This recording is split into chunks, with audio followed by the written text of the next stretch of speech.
Hi everybody, Professor Pipes here for another Piper's Office Hours. In this case, I'm going over two very simple activities for character analysis.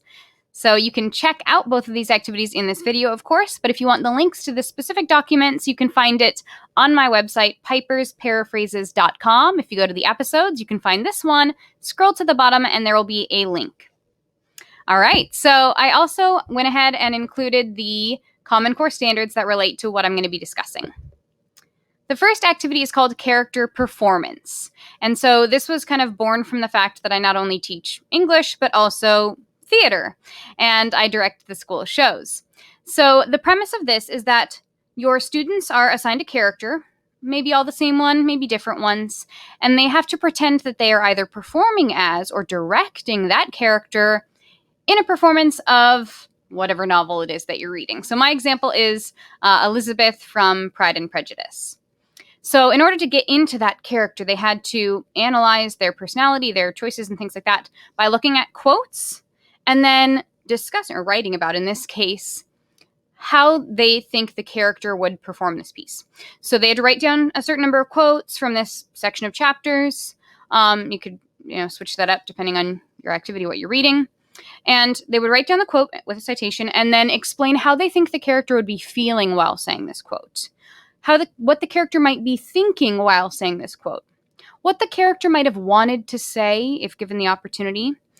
This was big for this particular novel, Pride and Prejudice, because we were talking a lot about class and social structures and things like that at this time period, and gender roles and how that plays into it. So if that's not super relevant for your story, you could always eliminate the want to say column. Easy. And then finally, their movement. And I talked about what this might be. It could be, facial movement. It could be expressions. It could be your hands, your actual physical movement around the stage. Would they be looking at this person? Any of that kind of stuff would fall into movement. And so then another big thing of it was rationale. So you could have them actually explain the rationale. You could have them explain the rationale for all of them. In this case, I had them explain their rationale for just two, because I thought it would be a lot to try and explain all four. So pick their favorite two that they felt they could explain the most and write why they think the characters would be moving that way or feeling that or thinking that. So it's really forcing them to take an in-depth look at the story they've been reading. You can also, instead of having the rationale column, you could always just make this an activity where it's a class discussion. Everybody has filled this out, and then you call on people and have them explain their rationale.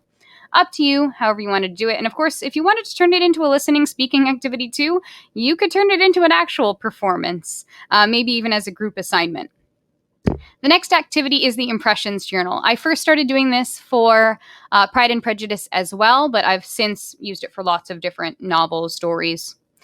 And I thought of it because this original title, or one of the working titles for Pride and Prejudice, was First Impressions, because of the fact that clearly in that novel, first impressions are not always accurate.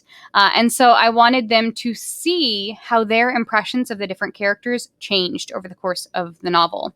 And so they had impressions journals for several different characters, and every volume, or you could do it a different number of chapters, maybe every 5 chapters or whatever, every volume they had to, have some quotes that character said, or that were about that character. That was fine with me for this particular activity. And then they had to write their personal response to that, how that made them feel, what that made them think about that character.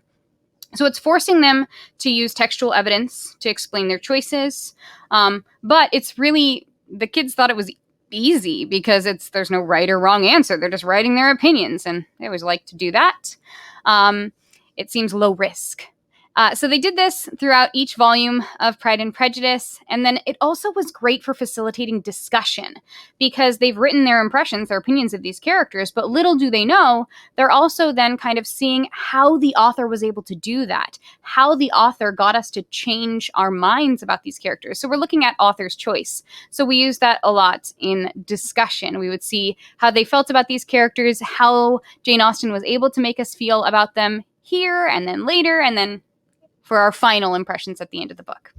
So again, if you like these character analysis activities, go ahead and check out my website, pipersparaphrases.com, and you can find them there. Hope you enjoy. Bye!